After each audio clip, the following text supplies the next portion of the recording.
A paz do Senhor, meus irmãos, a leitura diária de sexta-feira, 17 de novembro de 2023, tem como título: Cada cristão deve experimentar a Jesus e anunciá-lo com todo comprometimento. O texto bíblico encontra-se na segunda carta de Paulo aos Coríntios, capítulo 4, do versículo 11 ao 14, que diz assim: É assim nós que vivemos, estamos sempre entregues à morte por amor de Jesus, para que a vida de Jesus se manifeste também em nossa carne mortal. De maneira que em nós opera a morte, mas em vós a vida. E temos, portanto, o mesmo espírito de fé, como está escrito: Cri, por isso falei. Nós cremos também, por isso também falamos, sabendo que o que ressuscitou o Senhor Jesus nos ressuscitará também por Jesus e nos apresentará convosco. Queridos, é muito legal falar aí de alguma coisa, né, que a gente gosta, né? Os temas das nossas conversas aí são muitos diversos, né? Jogos, moda, beleza, né? Gastronomia, trabalho, futebol, política, filmes, séries, né? E aí vai por aí, né? Os encontros com os amigos tornam-se momentos agradáveis para fazer aquela resenha, né? Aquela conversa. Mas, queridos, a pergunta que fica é a seguinte: será que o conteúdo, né, de nossas conversas tem sido apenas sobre estas coisas? Se você é um cristão verdadeiro, alguém que já entregou a vida para Jesus, nasceu de novo, tornou-se filho de Deus, recebeu o Espírito Santo e participa de uma igreja, precisa falar mais sobre Jesus Cristo. Foi com este propósito que Deus nos salvou, conforme está escrito em 1 Pedro capítulo 2, versículo 9, para que proclamemos as virtudes daquele que nos chamou das trevas para a sua maravilhosa luz.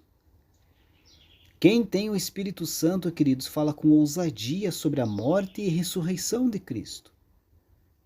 Como está escrito, todos ficaram cheios do Espírito Santo e passaram a falar em outras línguas, segundo o Espírito lhes concedia que falasse.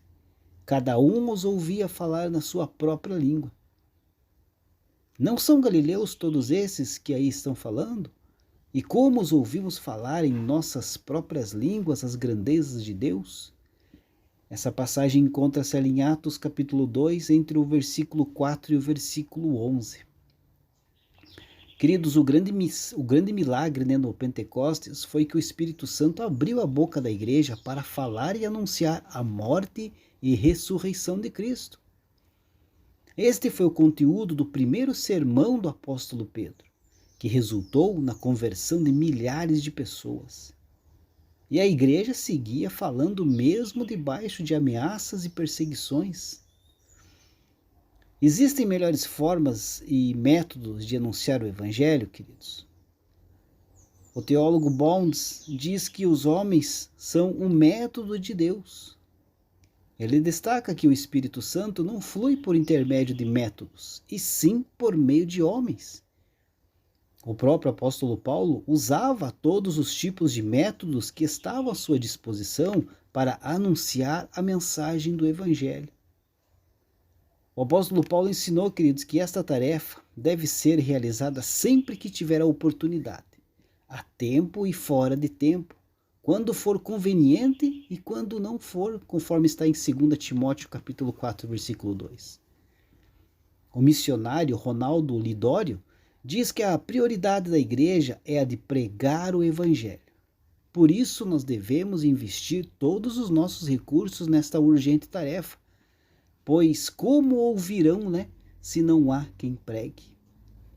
Então, queridos, fale mais de Jesus, sim, da sua vinda, não tarda, e o fim de todas as coisas se aproximam.